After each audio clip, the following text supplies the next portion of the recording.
Yo, Faz here in the East, covering NBA fantasy for today. Let's get into some of these games. We've got the Orlando Magic hosting the Indiana Pacers. Orlando winning 94-90, real low scoring affair. Not always a great thing for fantasy here. Franz Wagner continually leads the way here for Orlando, 29 points, 6 assists as well. Goga Bitadze, hopefully said his name right, starting center right now for the Magic since everyone's injured. 12 points, 12 rebounds, 6 or 7 shooting there. Looking for a streaming option as a big man, definitely someone you could consider right there. KCP hit double digits today. That's nice. 10 points. Obviously a couple of 3-pointers as well. Jalen Suggs, man, killing me right now. I got you on my team. I'm like, I wanna ride with you, but I feel like I need to drop you. 2 from 15 shooting today. That's killing me. And then I get the 2 steals and the 2 blocks, and I'm like, yeah, okay, all right, maybe I'll hold you for one more game. Obviously for the Pacers here, Tyrese Halliburton, similar situation, probably killing those fantasy owners right now. 3 from 14 shooting today, 9 points, 11 assists is nice though. But yeah, man, you're probably expecting a bit more from Tyrese right now. Benedict Mathurin continues to ball out, 23 points, 12 rebounds as well. But the Pacers here ultimately going down, falling behind 500. Celtics here, next game visiting the Nets in Brooklyn. Celtics winning 139-114. Probably not a surprising result there. Tatum leading the way again, 36 points, 10 assists, 9 rebounds. Great to see him sort of get his game back on track after a quiet one last game, I think it was. Jaylen Brown, 24 points, 12 rebounds as well. Peyton Pritchard, 23 points, 5 3-pointers off the bench there. Nick, man, I think you're fairly happy with his pickup right now, yeah. But I don't know, man. I think Peyton Pritchard might be a player that you're sort of trying to, move now. I don't know if it's sustainable. He's going to hit, 20 points for the rest of the season. He's had a real hot start so far, but, hey, that's my opinion. Obviously, feel free to drop him if you like. Obviously, on the other side of things, the Brooklyn Nets here, led by Isaiah Williams, 23 points. Probably not a name you'd probably expect, from the scoring perspective there.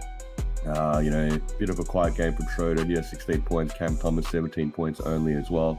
They're sort of playing a lot of second string players, if you want to call it that. In all honesty, some of these names I'm not that familiar with, but definitely could keep an eye on them.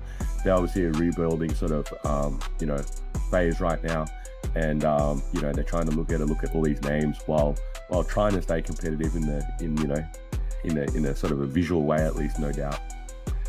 Next game here, we've got the Bulls winning on the road in New York, 124-123 here. If you guys watch the highlights, Jalen Brunson step back, sort of buzzer beater, rimmed out. It was very, very close, obviously, but the Bulls sneaking away with the W there. The Bulls were led by Zach LaVine, 31 points, 8 assists, 7 rebounds there, 4 threes as well. He's been doing, a lot of good things from a fantasy perspective, at least, since he's come back there. 22 points from Kobe White as well. A couple of clutch free throws down the track, 8 from 8 from the line ultimately for him.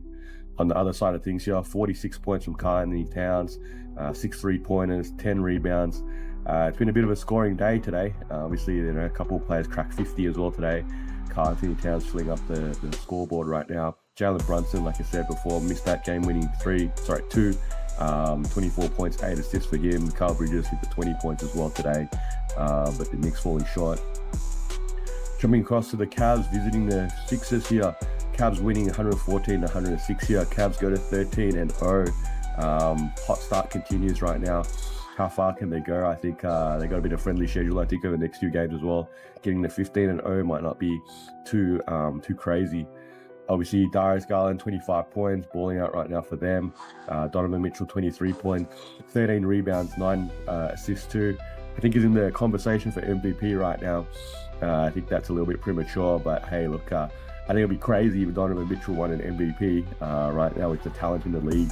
But hey, look, definitely the Cavs are rolling right now. On the other side of things, the 76ers, they rested, I think, Paul George, and they rested Joel Embiid. If you've got them right now, Oh man, I don't know. I feel for you. You probably need to try and figure out what you're trying to do to maximize your situation there. Obviously, Sixers here trying to manage their talent while losing games, and this is not the game plan at all for them. But hey, look, Jared McCain today was a fantasy prospect, 34 points, 10 assists.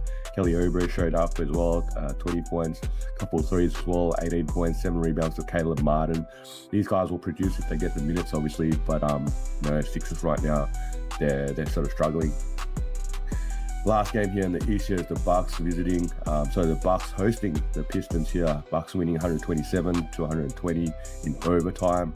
I think I read the stat here was that Giannis outscored the Pistons here in overtime by himself here. Went crazy. Bucks obviously getting 59 points from him, 14 rebounds, 7 assists, 2 steals, 3 blocks. MVP. Nah, I'm joking, but obviously, he had a really good day in the office today. Just fell short of 16 from 17 free throws. That's probably a great shooting day from Giannis, no doubt, in the office there. 29 points for Brook Lopez as well, 5 3-pointers, 8 rebounds, 5 blocks. It wasn't that long ago when Brook Lopez was a real blocks candidate. If you sort of remember, he's sort of, fallen off that sort of, area, I think, in the last few years for him. But it's always nice to see if he can sort of, get into that sort of side of things on the defensive end.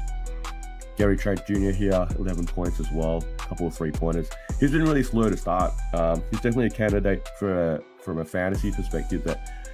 Do you think that he can ball better than what he's been playing? Because in Toronto, he was much better than what he's doing right now. It's just a slow start in a new city, new team, or is it just he was never that good? I don't know. It's something you have to think about there. But, it's not crazy that he does have a better sort of second half of the season when he gets familiar with the new team and new system, that he could drop, sort of 15 to 20 points a game with some good threes and some good steal stats as well that he was doing in Toronto. Obviously, the Pistons here on the other side things to finish things off. Cade Cunningham, 35 points, 11 assists as well. Malik Beasley starting today, 8 3-pointers, 26 points. I think I mentioned him the other day. If you're looking for someone that's going to give you points and threes and, getting opportunity right now, Malik Beasley definitely should be on your radar. And that's it in the East today.